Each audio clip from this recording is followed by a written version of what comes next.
ఓం నమ శివాయ. ఈరోజు 75వ రోజు పారాయణ. సంధ్య ఆత్మాహుతి. ఆమె అరుంధతి రూపమున అవతరించి మునివరుడగు వశిష్ఠుని వివాహమాడుట, రుద్రుని వివాహము కొరకు బ్రహ్మ ప్రయత్నించుట, దానిని గురించి చింతించుట, భగవంతుడగు విష్ణువు శివదేవిని ఆరాధించమని ఉపదేశించి బ్రహ్మను చింతాముక్తిని చేయుట. బ్రహ్మ పలికెను, నారద, వరములనొసగి భగవంతుడు శంకరుడు అంతర్ధానమయ్యను. అప్పుడు సంధ్య కూడా మేధాతిథి యజ్ఞము జరుగుతున్న స్థలమునకు వెళ్ళాను. భగవంతుడకు శంకరుని కృపచేత ఎవరునూ ఆమెను చూడలేదు. తనకు తపో విధానమును ఉపదేశించిన తేజస్వియగు బ్రహ్మచారిని ఆమె జ్ఞాపకము తెచ్చుకునెను. పూర్వకాలమున వశిష్ఠ మహర్షి పరమేష్ఠినైన నా ఆజ్ఞతో ఒక తేజస్వియకు బ్రహ్మచారి వేషమును ధరించెను. అతనికి తపస్సునకు ఉపయోగపడు నియమములను నేను ఉపదేశించితిని. సంధ్య తనకు తపో విధానమును ఉపదేశించిన బ్రహ్మచారి బ్రాహ్మణుడు వశిష్ఠుని పతి రూపములో మనసునందు నిలుపుకొనెను. ఆ మహాయజ్ఞమునందు ప్రజ్వరించుచున్న అగ్నిని సమీపించెను. అప్పుడు భగవంతుడకు శంకరుని కృపచేత మునులు ఆమెను చూడలేదు. బ్రహ్మపుత్రికయగు ఆమె మిగుల ఆనందముతో ఆ అగ్నిలో ప్రవేశించెను. ఆ పురోడాశమయ శరీరము వెంటనే దగ్ధమయ్యను. ఆ పురోడాసము యొక్క అలక్షిత గంధము అన్ని వైపులా వ్యాపించెను. అగ్నిదేవుడు భగవంతుడగు శంకరుని ఆజ్ఞతో ఆమె బంగారు ఛాయ కలిగిన శరీరమును దహించి పరిశుద్ధము చేసి మరలా సూర్యమండలములకు చేర్చెను. అప్పుడు సూర్యుడు పితరుల మరియు దేవతల తృప్తి కొరకు దానిని 2 భాగములుగా విభజించి తన రథమునందు ప్రతిష్ఠించెను. మునీశ్వర, ఆమె శరీరం యొక్క పైభాగము ప్రాతఃసంధ్య అయ్యను. అది రాత్రికి దినమునకు మధ్యనున్న ఆది సంధ్య అగును. అటులని ఆమె శరీరం యొక్క మిగిలిన భాగము సాయం సంధ్య అయ్యను. అది పగటికి రాత్రికి మధ్యనున్న అంతిమ సంధ్య అగును. సాయం సంధ్య పితరులను సంతోషపరుచునదగును. సూర్యోదయమునకు ముందు అరుణోదయ వేళ తూర్పు దిశ యొక్క క్షితిజమునందు అరుణిమ అంటే అరుణవర్ణము వ్యాపించును. అప్పుడు ప్రాతకాలపు సంధ్య ప్రకటమగును.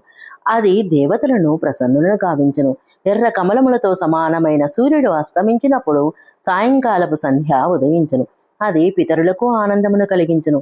పరమదయాళువుకు శివభగవానుడు దానికి మనస్సుతో కూడిన ప్రాణములను కూడా ప్రసాదించి దివ్య శరీరముతో కూడిన దేహధారిణి చేసెను. ముని యొక్క యజ్ఞము సమాప్తముకు సమయమున ఆమె అగ్నిజ్వాలయందు మహర్షి మేధాతిథిని తప్పింపచేయుచు సువర్ణకాంతులతో శోభిల్లడి పుత్రికా రూపమున పొందెను. మునీంద్రుడు మిక్కిలి ఆనందముతో ఆ పుత్రికను గ్రహించెను. నారద మునీంద్ర, యజ్ఞము కొరకు ఆయన ఆమెకు స్నానము చేయించి తన ఒడిలో కూర్చుండబెట్టుకొనెను. శిష్యులతో చుట్టుకొని ఉన్న మహాముని మేధాతిథికి అచ్చట మిక్కిలి ఆనందము కలిగెను. అతడు ఆమెకు అరుంధతి అని నామకరణము చేసెను. ఆమె ఏ కారణము చేతనైనను ధర్మమును అతిక్రమించదు కనుక ఆ గుణముల వలన త్రిభువన విఖ్యాతమైన నామము ఆమెకు ప్రాప్తించెను. దేవర్షి యజ్ఞమును సమాప్తము చేసి ముని కృతకృత్యుడయ్యను. తనకు ప్రాప్తించిన పుత్రిక వలన మిగుల ప్రసన్నుడయ్యను. తన శిష్యులతో ఆశ్రమమునందుండి ఎల్లవేళలా ఆమె ఆలన పాలయందు నిమగ్నుడయుండెను. అరుంధతీదేవి చంద్రభాగా నదీ తీరమున తాపసారణ్యమున గల మునివరుడగు మేధాతిథి ఆశ్రమమున మెల్లమెల్లగా పెరుగసాగెను. యుక్త వయస్కురాలైన ఆమెను గురించి నేనును విష్ణువు మహేశ్వరుడును కలిసి ఆలోచించితిమి. నా కుమారుడగు వశిష్ఠునితో ఆమె వివాహమును జరిపించితిమి.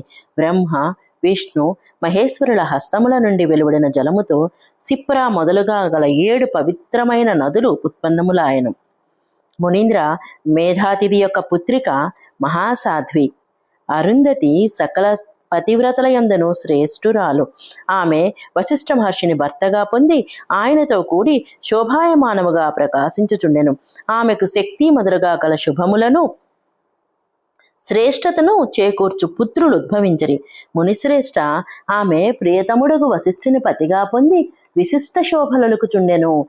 సకల కోరికల ఫలములు నొసగునది పరమపావనము దివ్యము అయిన సంధ్య పవిత్ర చరిత్రను మునీంద్ర నేను నీకు వర్ణించి తెలిపితిని.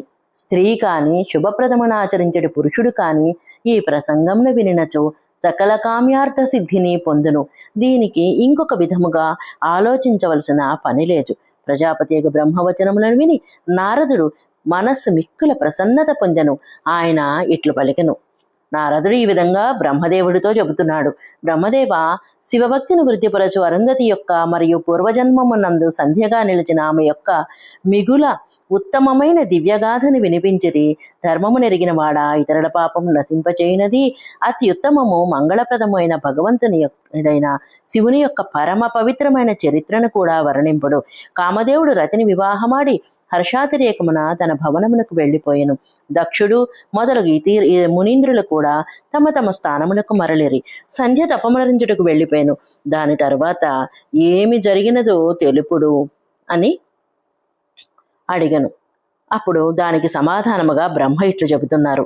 బ్రాహ్మణోత్తమ నారద, నీవు ధన్యుడువు, శివభగవానునివి సేవకుడవు కనుక శివుని లీలలతో కూడిన ఆ స్వామి శుభచరిత్రను భక్తితో వినుము. నాయన, పూర్వము ఒకసారి నేను మోహపరవశుడనైతిని. భగవంతుడు శంకరుడు అప్పుడు నన్ను అపహసించెను. దానివల్ల నాకు మిక్కిలి కోపము కలిగెను. వాస్తవమునకు శివమాయే నన్ను మోహింపచేసెను. నేను శివుని ఎడల ఈర్ష్య కలిగి ఉంటిని. అది ఎట్లు జరిగినదో తెలిపెదను, వినుము.